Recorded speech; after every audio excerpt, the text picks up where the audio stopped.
ശ്രോതാക്കളെ, the story of the സയൻസിൻ്റെ 283 അധ്യായത്തിലേക്ക് ഏവർക്കും സ്വാഗതം. വിശുദ്ധ ബെലാമിന് ശേഷം ഈ ആഴ്ച കപ്പർത്തിനോയിലെ വിശുദ്ധ ജോസഫിനെ കുറിച്ചാണ്. ഇറ്റലിയിലെ കപ്പർത്തിനോ എന്ന സ്ഥലത്തുള്ള ഒരു ചെരുപ്പുകുത്തിയുടെ മകനായിരുന്നു ജോസഫ്. ബെത്ലഹേമിലേക്കുള്ള യാത്രാമധ്യേ പൂർണ്ണ ഗർഭിണിയായ മറിയം കാലിത്തൊഴുത്തിൽ ഉണ്ണിയേശുവിനെ പ്രസവിച്ചതിന് സമാനമായി ജോസഫിന്റെ അമ്മാവനെ പ്രസവിച്ചത് ഒരു കുതിരാലയത്തിൽ വെച്ചായിരുന്നു. ആർക്കും ഒട്ടും പൊരുത്തപ്പെട്ടു പോകാൻ പറ്റാത്തൊരു സാധാരണക്കാരനായിരുന്നു ജോസഫ്. ഒന്നാമതായി, കുട്ടിക്കാലം മുതൽ തന്നെ ഇദ്ദേഹം ഒരു മറവിക്കാരനായിരുന്നു.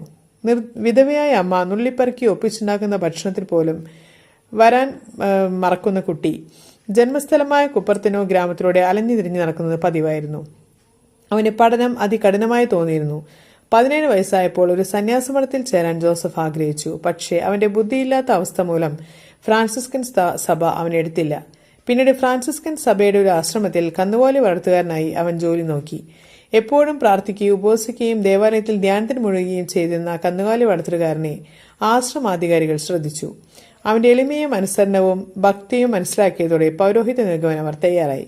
തൽഫലമായി അവർ അവനെ 1628 ഒരു വൈദികനായി വാഴിച്ചു. തിരുപ്പട്ടം ലഭിച്ചപ്പോൾ മുതൽ ജോസഫ് തുടർച്ചയായി ഉന്മാദമായ അവസ്ഥയിൽ ആകുമായിരുന്നു. ചിലപ്പോഴൊക്കെ നിലത്തു നിന്നും ഉയർന്ന് വായുവിൽ ഒഴുകിപ്പോകുമായിരുന്നു. ജോസഫിന്റെ ഈ അത്ഭുത പ്രതിഭാസം കണ്ട് ആശ്രമവാസികൾക്ക് കഴിച്ചുകൊണ്ടിരുന്ന ഭക്ഷണം മുഴുമിപ്പിക്കാൻ പോലും പ്രയാസമായി. അങ്ങനെ നീണ്ട 35 വർഷത്തോളം ജോസഫ് ഗായക സംഘത്തിൽ നിന്നും ഭക്ഷണശാലയിൽ നിന്നും പുറത്താക്കപ്പെട്ടവനായി ജീവിച്ചു. എന്നിരുന്നാലും ജോസഫിന്റെ അത്ഭുത പ്രവൃത്തികളും പ്രത്യേകിച്ച് വായുവിലൂടെയുള്ള സഞ്ചാരവും കാണാൻ നിരവധി വിശ്വാസികൾ ദൂരസ്ഥലത്തു നിന്നുവരെ എത്തുമായിരുന്നു. 1653 ആർക്കും കാണാൻ പറ്റാത്ത വിധത്തിൽ ഇടവക അധികാരികൾ ജോസഫിനെ പൈറ്റാസോ കുന്നിൻപുറത്തുള്ള ഒരു കപ്പൂച്ചൻ ആശ്രമത്തിലേക്ക് നാടുകടത്തി. അവസാനം വിശുദ്ധ ജോസഫിനെ ഒസീമയിലുള്ള സ്വന്തം സഭയുടെ ആശ്രമത്തിലേക്ക് മാറ്റി. അപ്പോഴും അദ്ദേഹത്തെ ആർക്കും കാണാൻ അനുമതി നൽകിയില്ല. 61-ാമത്തെ വയസ്സിൽ ജോസഫ് കപ്പാർത്തിനോ മരിച്ചു. 1767 പോപ്പ് ക്ലെമന്റ് 13 പാപ്പയാണ് അദ്ദേഹത്തെ വിശുദ്ധനായി പ്രഖ്യാപിച്ചത്.